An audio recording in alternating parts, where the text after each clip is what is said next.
Hello everyone, we are just after qualification here in Drift Masters Finland, and you've been asking about one specific thing, and that's Wally system. It's basically our fourth judge, which we are using. Here we are to show you what it is all about. Hi. Hi. Can you please introduce yourself to our audience? Hey, how you going? My name's Michael from Australia. I'm one of the engineers on the Wally system. We're based in Australia. We're a small growing team, and we're fortunate enough to have our Wally system deployed in 3 continents now, and especially lucky to be here with Drift Masters and the caliber of judges and audience and the competition here in Europe. Now you're quite well established around the world, it looks so. Yep. But how it all started? How it all started? So I've been working in engineering and motorsport for about 10, 15 years. And the other guy in RaceData Labs, his name's Jeremy, one day we're sitting around and we had the idea of Wally. We wanted to have super accurate positional data. We wanted to recreate the scene in 3D. And we thought, what would it take to get there? And from that point, we started experimenting. We got different types of GPSs, different types of motion sensors, different types of radios, and that journey's taken a number of years and lots of iterations. But finally, the system's at a place where it's reliable and accurate enough where we can run it at Drift Masters and other events of similar caliber and have fantastic results. So it's been a passion of all the RaceData Labs team to get it where it is today. Lots of late nights, lots of engineering, lots of experimentation, and yeah, we've been fortunate with really great partners. You know, Drift Masters took us on sort of early on board, and we've developed the system alongside with them. Yep. Some other competitions have, taken us on. Sorry to interrupt, but No, you're right. I'm just thinking, like you're sitting on the couch. I'm just imagining it. Yeah, We're sitting on the couch. We're actually at the pub. With you. Oh yeah, that's where course. everything starts. Yeah. So you're in the pub with a beer and thinking about now is the time to break into the world of drifting. Yeah. And bring something what will change it and put it back on its head. Yeah, well, we were at our hearts motorsport and drifting guys forever. And you hate judges. Well, yeah, we're sick drifting guys. We've been drifting for 20 years. Me, Jeremy, Tony, and Jai, and all the other guys in the team, we're all sick drifters. And it just happens to have our technical ability and our passion, and this project was the merge of both. Okay. So we're very fortunate that we have the technical ability to, write the software and build the hardware and do the back-end stuff. We have that was part of our professional career, and we have our passion for motorsport and drifting, and RaceData Labs and Wally was the perfect synergy between the two of us. So you had the idea. Yep. And now how to go through it? Because already, how long it is? Like 5 years, 2 years? Wally and RaceData Labs has been about 3 years. 3 years, okay. But me and some of the other engineers, we're from different teams, but we've been working in drifting telemetry for about 10 years. Okay. Yeah, so we've taken some concepts from previous businesses and other jobs that we've worked at. We're like, oh yeah, this is a cool idea that we could integrate into Wally. And if we got a 3D environment, we could use that in Wally. So the journey's been really long, 10 plus years, but throughout our learnings, we've taken elements from, different jobs and different aspects. What is inside? Sorry that I'm just skipping onward. We're having here 3D printed body, I believe. Yeah. So together with a lot of tech inside. Yeah. So how you can claim that this thing will be better than something what was on the market 18 years and with all the technicians from Red Bull Air Race, that's quite interesting. So all the technology that's in the Wally device, it's cutting edge. It's literally the most expensive componentry that we could put in the device for what we thought the market needed. And it's the latest and greatest of everything that's inside of it. So it's GPS based, they're the best GPS chips you can buy. The antennas are the best you can buy. There's motion sensors, they're the best you can buy. The batteries. Motion sensors. Now you got my string ringing. That was the biggest issue what I had with all the systems in the past. Yeah. Because that was something which your sensor, some ball, with the sensors when you're running, it's turning around and making the data about angle. and it was quite easy to cheat. Like I saw it in real life that Yep. it was not a big problem to cheat such a thing. Yes. So what is here when, is it still possible to cheat it or not? Well, part of the magic that's built into the Wally device is that we don't rely on one sensor for everything. Some of the brains inside of Wally, we call it sensor fusion. So it takes a little bit of data from the motion sensor, a little bit of data from the GPS. We actually have another sensor that's on the roof or on our infrastructure at the racetrack that's providing data to the device as well. And we use a combination of all this data to effectively make the quality of data that it's producing to be as accurate as possible. So it's just not a gyroscope and it's not just a motion sensor, it's a combination of everything. Yeah, because before what we've been using was basically our own GPS. Yes. Like we created the satellites, let's say, Yeah. around the track. Yes. Then we had receivers Yeah. on the car itself, and through triangulation, we were able to say, okay, the car is here, Yeah. and how it is moving, how it's rotating. Yeah. So something similar is there, only using like the real satellites? So again, we use cutting edge GPS technology that's in the device. There's actually two in there. Okay. So that's one of the techniques we use to get heading. There's two GPS receivers in the device. But yeah, we have algorithms that we develop, and they're sensor fusion algorithms. So we take data from one GPS, this GPS, the motion sensor. We fuse that data. That's how you're getting the angle. So you're having like motion sensor plus the GPS. Yes. And the system can like check it, like if Yeah. there is some weird stuff going on from GPS, you can check it through motion sensor, Exactly and vice right. versa. So yeah, the system's smart enough to give us accuracy readings about what particular sensor is, how it's performing. So if the GPSs aren't performing well, it weights the gyroscope and the IMU more heavily and vice versa. So it's continually checking its calibration and its performance of each sensor, and it automatically adjusts. Okay. Yeah, so that's part of some of the magic at how we've been able to get the accuracy so good. And yeah, we only run them. So the system reports. There's a lot of back-end algorithms running in the back end. When the Wally system's connected to our back end, it actually reports how accurate it is. And we only run the device if it's reporting an accuracy of 1 centimeter. Okay. So if it's reporting anything higher than 1 centimeter, the back end knows about it. We get an alert. Device number 12 is not producing accuracy. Okay, so you're putting it on away, and then you're We get the next taking one. the next one. So only devices that are performing to 1 centimeter or better go out on track. Okay. Yeah. And how it is holding actually on the car? I can see 4 magnets. Yeah. So these are neodymium rare earth magnets. There's 4 inside each puck. And we use that with metal roof cars. And cars that have composite roofs, we actually have a custom developed metal disc that we embed into a sticker, and that sticker goes onto the car. It acts as two. Wouldn't it be better to put actually the steel sticker from inside?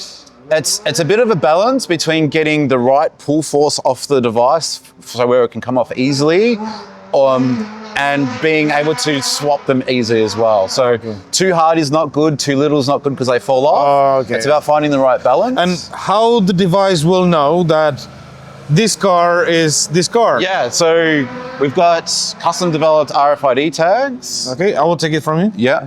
So we've got custom So developed. we can show it on camera. Yeah, so those go on the roof of the car. So part of the process is each car we enroll into our system. We effectively measure each car, its geometry, its wheelbase, what tires it's running, what size wheel it is, how far the wheels are sticking out, its track width. And then when the RFID tag effectively has the driver's profile built So you in. can like put it on. Oh, Yeah, and it goes green. So the device knows now that there's that particular tag that's on this device, and it tells the back end which car it's on, and then it loads the driver and the car. so if I will take it away, then it goes yellow. Yep. And when you will put another one, Yeah. So if these goes green. if these two tags were different drivers, the system knows what tag is on what car. oh, okay, cool, Yeah, cool. so- and this is just for you that you can in the computer set up this tag to the driver. Yeah, so not these tags, but the next version of tags are the QR codes individual for that tag.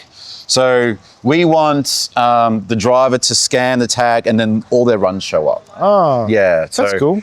Yeah, so we're trying to, part of the philosophy of the system is transparency and ease of access to the data. It's one thing having data. Yep. And second thing is to correctly analyze the data. Exactly. So now we are getting to the analyzing part. Yes. So you can show us something about that one. Yeah, so obviously, like drifting to begin with, it's all the eye of the beholder. Like, you know, you can see a run and you can judge it one way. The data opens up, like how cameras opened up a different avenue to analyze a run. The data in the Wally system adds another dimension to that. Yep. But again, you're analyzing it with bias.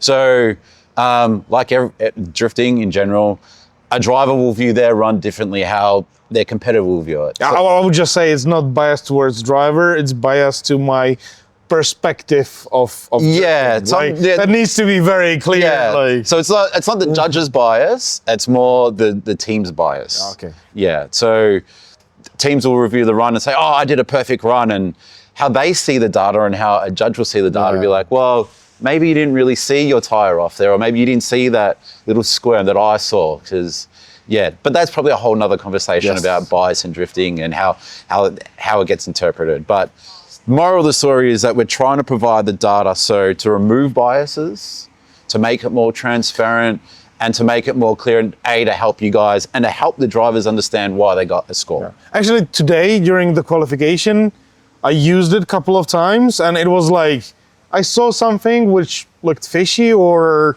I was like 95% sure that there was some problem there. And it is really nice to take the Wally system and just look and confirm that what I thought is actually reality, because seeing it in numbers is way easier. And also you can take the numbers and just like show to the driver, hey, like I saw it, I checked the Wally, it was like confirming what I was thinking. Yeah. So it is like, to the judges, it is really giving the peace of mind. Yeah. And also there's things that your eyes can't see. Yeah. So like in a tandem situation, when there's a collision, was it the lead driver slowing down, or was it the chase driver speeding up over attacking? That with your eyes and just without data is really hard to see. So as a judge and as a spectator and you know, a team, seeing a collision like that, it's without the data, it's almost impossible to determine who was at fault. Yeah, like I've been using also system in past which was quite working, especially with speed. Yeah. And I need to say that it was so much faster to determine after collision who is to blame. Yeah. Because if you're not having the real data to see like who was faster, who was coming to who, and so on. Yeah. It's take a lot of time. We need to look at from that angle, that angle, that angle. And you need to start watching the run for 3 corners before to see if like there was a DB. To really like understand what is happening with the real life data. It can make it way easier. Yeah. Because it will just show, okay, that was slow down this, that was slow down that, that was this line, and the collision happened, and then you can way clearer see what actually happened. Yeah, and we found when the Wally system's implemented in a competition, those decisions are heaps quicker, and it's reducing 1 more times. So like a lot of those decisions where you can't make a call, it's a 1 more time. Yeah. But now that we can see the data and it's pretty clear who won and who lost. We will still put 1 more time because we like 1 more time. Yeah. And obviously the show, you know, there's obviously showmanship elements to the sport. But this is something there is huge discussion on the internet, like, will Wally kill judges? Or not kill them, but push them away from the sport itself. Yeah. I don't think it will be like completely pushed away. There will be, because I like the fusion of those two things together. Perfect word to describe it. Yeah, because then Wally can give the data. You still need somebody who can understand it. And interpret it. To the people. And also prepare the competition that it is making drifting better. Yes. And not like degrading it. Because in past where I saw that the systems were taking completely over, it was just a matter of time till drivers find out how to cheat the system. Exactly. And the system will be only as good as the people who are creating it. Yeah. And the adjustment is not fast enough. So actually the drivers were faster to cheat the system or beat the system. That's a better word, not cheat. It was not cheating. They beat the system. And suddenly it was like damaging the drifting itself. Yeah. So if there will be fusion, if the judges will work with the system together, we can bring something which is like stronger, better understandable, and very clear to everybody. Yeah. I think we say it all the time, we say it in driver's brief, Wally is not judging you. Wally is an aid to the judges, and it's just giving the judges more information to make better calls. Again, transparency, you know, the drivers can see the data, you guys can see the data. It's about making your life easier. Yeah, and nobody can hide. Yeah, and nobody can hide, right? So like today you had a call, you're like, I've got an opinion of what I think would happen. The data verified what you were thinking. And now you can show that to the driver and say, this is what happened. The data supports what I was thinking. It's there in black and white and it's ready to go. So Wally wasn't making that call for you. You made that call and you used the data to support your decision. Yes, exactly. And I think that's the epitome of why the system was built. It's a judging aid and we want to use it to make the sport, your life better, the driving better. It can make our life way easier. Yeah, so we never went out with the intention to get rid of judging. Yeah. I think that's very naive because there's so many elements to the sport, like that the system won't be able to digitize all of that. No way. Like when we first met and we were just going through all the things we are looking for, what we are doing, and it was like, yeah, we cannot implement that, but what would help you the most? And that was what we were working on. Like I told, like, I need to see the angle. Yes. I need to see the speed. Yep. I need to see deceleration, acceleration. Yeah. And it would be nice to have line, which you also gave us. Yeah. So I think that's a really interesting point as well. That's the Wally system, and we're very fortunate that I feel like it's a community collaboration. So like hanging out with you, you're like, hey Mike, I've got an idea for this. I think this would be really cool. Can you put it in? And we put it in. You know, we'll go to the Middle East. Those guys have some ideas there. We put them into the system. Drivers will come up to us and say, hey, it would be awesome if we could see this, and we put it in. So we're very fortunate that the community has sort of got behind the project, and the feedback and the input that we've gotten from the community has made the system better. And now there is quite interesting part, and we were talking about it, like how it looks, what the software looks like. Yeah. Can you show us? Yeah. So the cool thing about the system is that it happens live. This is a run just from the qualifying showdown. And so when you are now showing us, like, it is a lot to take in. We can see two cars, we can see data around them. Real life, or what is happening there? So yeah, this was the data captured by the Wally system during the qualifying showdown. Naoki Nakamura and Dwayne McKeever. And this is what the system's capturing. There's a lot to take in. Data boxes here with speed, acceleration, angle, and angle rate, which is the snappiness of your angle movement. The big one here is proximity, and that's proximity between the two cars. How is it measured? It's from center of the car to the center of the car? So it's measured between the two closest points. Okay. So now it is like front bumper, rear bumper, and when they're going sideways. When they're sideways, side to side. Side to side. Okay. And that's an interesting point, and it's one of these things in drifting that we can talk about a lot. You know, should we measure it from the center of the roof, or maybe the B pillar, or maybe the tires? We measure it from the closest point between the two cars, and that's something sort of I believe it is. It's a bit contentious. Okay. Yeah. It needs to be just compared with the line. Yes. Yeah. So yeah, we're capturing proximity and all those elements. One of the really innovative features that I think that we developed is what we call our drift line. So it's effectively a line that we draw on the ground with the space that the car is occupying. Okay. So if the cars are going straight, the drift line is narrow. And as they get angled, the line gets wider. And for what is for us very important are those small lines. Yeah, so we can... What are those? We can zoom in and have a look. So there's 4 lines, one, 2, 3, 4. The thicker lines are the rear tires. The thinner lines are the front tires. And we can see with centimeter precision exactly where the tires went. So he was like nicely in the no deduction part of the zone. Yep. So we're looking at this line here. Yep. And then we can see that Because we are looking on the outer wheels on the outside zones and inner wheels on the inside. So yeah, we can see the thinner lines for the inner. Okay, inner so clips. then he was continuing. Can you just go through? So we can see Naoki Nakamura jumping in and diving in. His proximity is getting Yeah, we smaller. can see that his line is slightly more inside. Yeah, so one of the features that we use these two drift lines for is a mimic score. So effectively where the lines overlap with each other, the more they overlap, that's a better mimic. Okay. And where they don't overlap, that's less of a good mimic. And again, this is one of the things that you can't see with your eyes, but because we've digitized it and it's accurate, we can draw these two lines and how they interact with each other. Okay. So it's an innovative feature that we're really proud of it. We think it's really cool. And yeah, we can get a mimic score that is... Yeah, to be honest, this is looking like view into the judge's brain. Yeah, and that's what I thought that's what we thought is at Race Labs. What would be, we've got the data now, it's really accurate, what can we do to leverage it? And this drift line concept, I think, summarizes that perfectly, where you couldn't do this with your eyes before. No other system does this. We can see where the tires are and we can see where the cars are interacting with each other on track and the lines that they've taken. So a lot of systems and not a lot of judging, we talk about line, right? And if we were to draw a line on a track where the car went, it doesn't really tell the whole picture.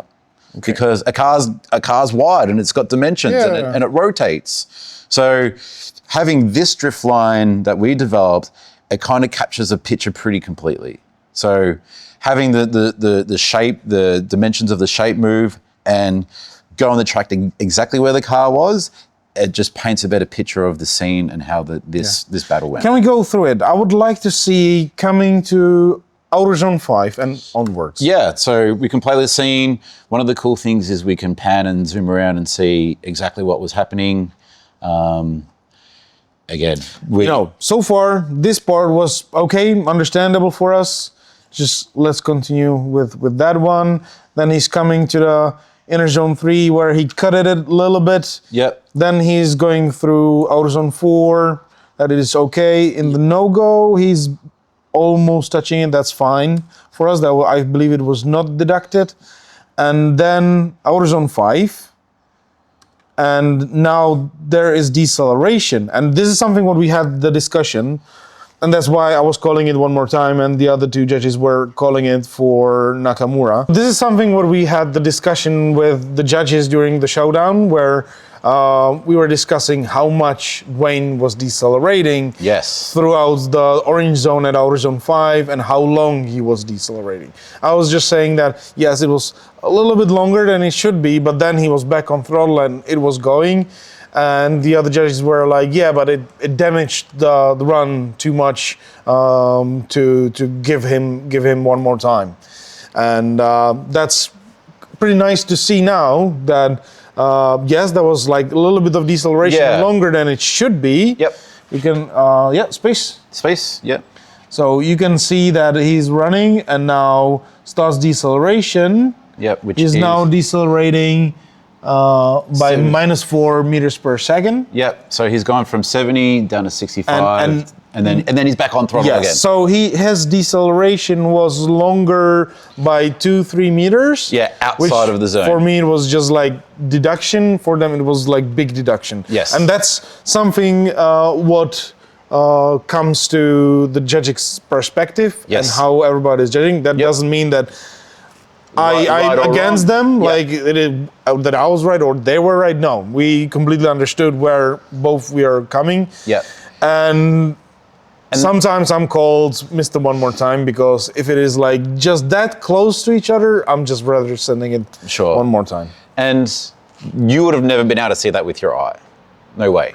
Yeah. Yeah. So, like you can like guess, especially with years and years of knowledge. Yeah, exactly. You can guess pretty okay, but you're not like 100%. Yeah. You're every time having like doubts in back of your mind. Yeah. And then you're like facing the drivers and you're telling them that. And look, not to blow smoke up your ass, if you understand that term, but you're one of the most experienced judges in the world, and you see this.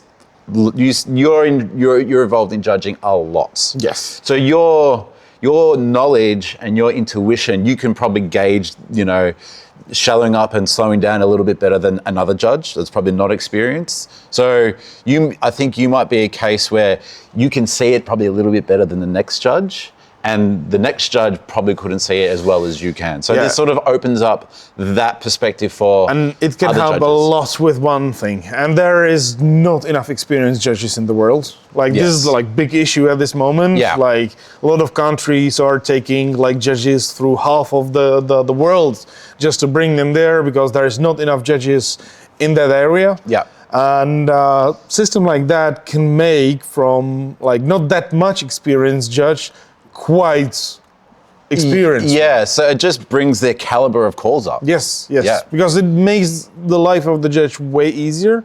So it can help them to be judging on way higher level than they would be allowed to. Yeah. Let's say. So one of the terms that we use, and I'm sure everyone in the sport uses, a finger in the air, and that's how they make their call. We hope that the system removes a lot of that.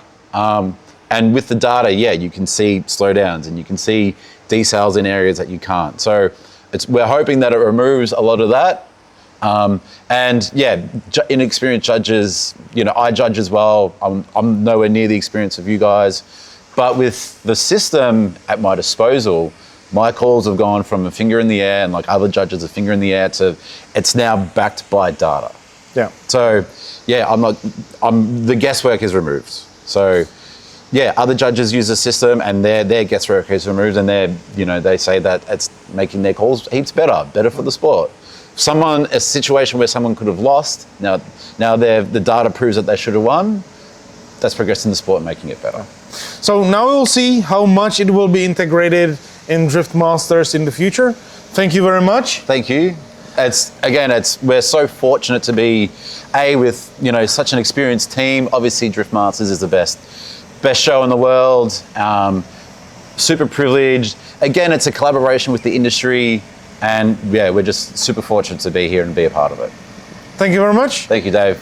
And next time we will try to bring you something interesting like this one. If you like it, please subscribe, give us a like, and we will try to bring you something interesting next time too. Bye.